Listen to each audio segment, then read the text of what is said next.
My name is Aman and आप सभी लोगों का स्वागत है मेरे यूट्यूब चैनल अमान लो नॉलेज में। सो फ्रेंड्स, आज हम डिस्कस करने वाले हैं इंडियन कॉन्ट्रैक्ट एक्ट 1872 का एक बहुत इंपॉर्टेंट टॉपिक है टाइप्स ऑफ एग्रीमेंट। यानी टाइप्स ऑफ एग्रीमेंट यानी हम ये पढ़ेंगे कि कितने टाइप्स के एग्रीमेंट आपके कॉन्ट्रैक्ट में हैं।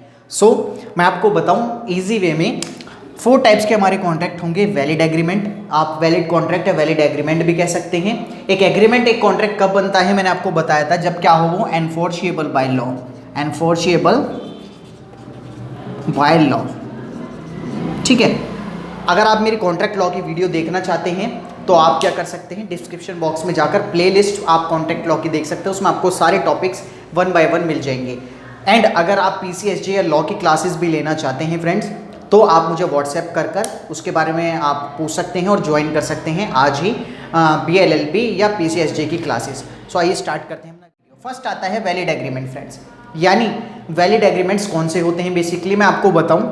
वैलिड एग्रीमेंट्स सेक्शन 10 में डिफाइन किए गए हैं इंडियन कॉन्ट्रैक्ट एक्ट 1872 के, जिसमें क्या बताया गया है, अगर ये 4 चीज़ें किसी भी कॉन्ट्रैक्ट में प्रेजेंट होंगी तो वो एक कॉन्ट्रैक्ट कैसा कहलाएगा, एक वैलिड एग्रीमेंट, एक वैलिड कॉन्ट्रैक्ट कहलाएगा। जैसे 2 पार्टीज होनी चाहिए, क्या होनी चाहिए, 2 पार्टीज, देन लॉफुल ऑब्जेक्ट होना चाहिए, यानी जब भी कोई कॉन्ट्रैक्ट हो रहा है तो किसी इलीगल चीज़ के लिए नहीं होना चाहिए। आगे इलीगल एग्रीमेंट आपको पढ़ाऊंगा, तो किसी भी गैर कानूनी चीज़ के लिए आप कोई एग्रीमेंट नहीं कर सकते। थर्ड आता है कंसिडरेशन। कंसिडरेशन भी एक वीडियो है मेरी, आप उसे जाकर देख सकते हैं कंसिडरेशन क्या होता है। तो कंसिडरेशन यानी समथिंग गिवन एंड रिटर्न, यानी जब भी कोई आप कॉन्ट्रैक्ट करते हैं तो उसमें कुछ लेना या देना होना चाहिए, तभी एक कॉन्ट्रैक्ट कहलाएगा।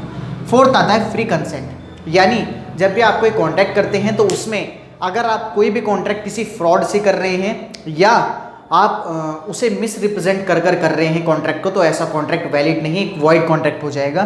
तो जिसमें ये 4 चीज़ें प्रेजेंट होंगी माय फ्रेंड, वो कॉन्ट्रैक्ट क्या हो जाएगा, एक वैलिड कॉन्ट्रैक्ट, ये वैलिड एग्रीमेंट हो जाएगा। आते हैं अपने सेकंड नंबर के वॉइड एग्रीमेंट पे।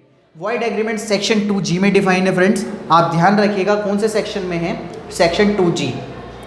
वॉइड एग्रीमेंट्स कौन से एग्रीमेंट्स होते हैं माय फ्रेंड्स, जैसे मैंने आपको बताया था कॉम्पिटेंट टू कॉन्ट्रैक्ट, यानी अगर मान लीजिए कि अगर कोई 18 ईयर्स से माइनर है, कोई माइनर अगर एग्रीमेंट करता है तो वह एग्रीमेंट क्या हो जाएगा, कमेंट बॉक्स में कमेंट करके मुझे ज़रूर बताइएगा। अगर कोई माइनर एग्रीमेंट करता है तो क्या वो वैलिड रहेगा या वॉइड। अगर वॉइड हो जाएगा तो वो क्या बन जाएगा, यानी अगर 18 ईयर से कम का कोई करेगा और अगर वो एक वॉइड एग्रीमेंट है तो वो किस में आएगा, एक वॉइड एग्रीमेंट में। ठीक है, क्लियर है। एंड कई ऐसे एग्रीमेंट होते हैं जैसे वेजरिंग एग्रीमेंट, ठीक है, तो आ जाते हैं हमारे वॉइड एग्रीमेंट में।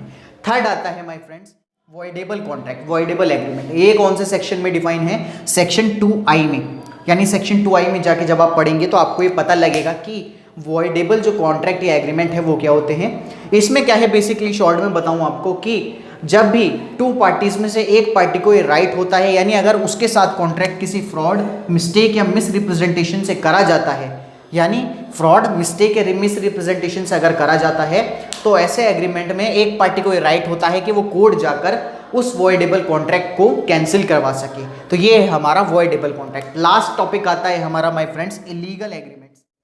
इलीगल एग्रीमेंट्स में सबसे पहले आपको क्या चीज़ ध्यान रखनी है, बहुत इंपॉर्टेंट है, जो भी चीज़ लॉ ने मना कर रखी है, लॉ ने फॉरबिड यानी उससे क्राइम करा हुआ है, यानी अगर कोई भी ऐसी इलीगल चीज़ है, अनलॉफुल एक्ट है जिसके लिए पनिशमेंट दी जाती है लॉ के द्वारा, तो वो क्या हो जाता है, इलीगल, वो इलीगल हो जाता है। जैसे एक आपको बताऊं कि अगर A और B 2 पार्टीज़ हैं, A और B 2 पार्टीज़ हैं, अगर A पार्टी B को 5 लाख रुपीज़ देती है फॉर मर्डर, यानी मर्डर करने के लिए, और अगर B 5 लाख रुपीज़ ले लेते हैं और अगर वो मर्डर नहीं करते, तो क्या जो A पार्टी है वो सू कर सकती है या नहीं, यानी वो कंपनसेशन ले सकती है या नहीं।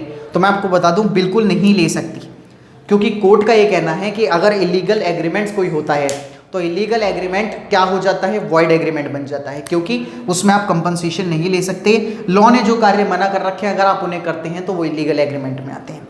आई होप फ्रेंड्स आपको क्लियर हुए होंगे टाइप्स ऑफ एग्रीमेंट्स, ये 4 types of agreements I hope आपको समझ आया होगा। एंड अगर कोई भी क्वेरी है related to Indian Contract Act 1872 के, अगर इन टॉपिकों में like valid, void agreements, illegal, voidable, तो आप मुझे क्या कर सकते हैं, कमेंट बॉक्स में कमेंट करके पूछ सकते हैं। और लॉ के बारे में और ज़्यादा जानने के लिए आप मेरे इंस्टाग्राम हैंडल अमान लो नॉलेज पर जाकर भी मुझे DM कर सकते हैं और लॉ के बारे में जान सकते हैं। So thank you friends.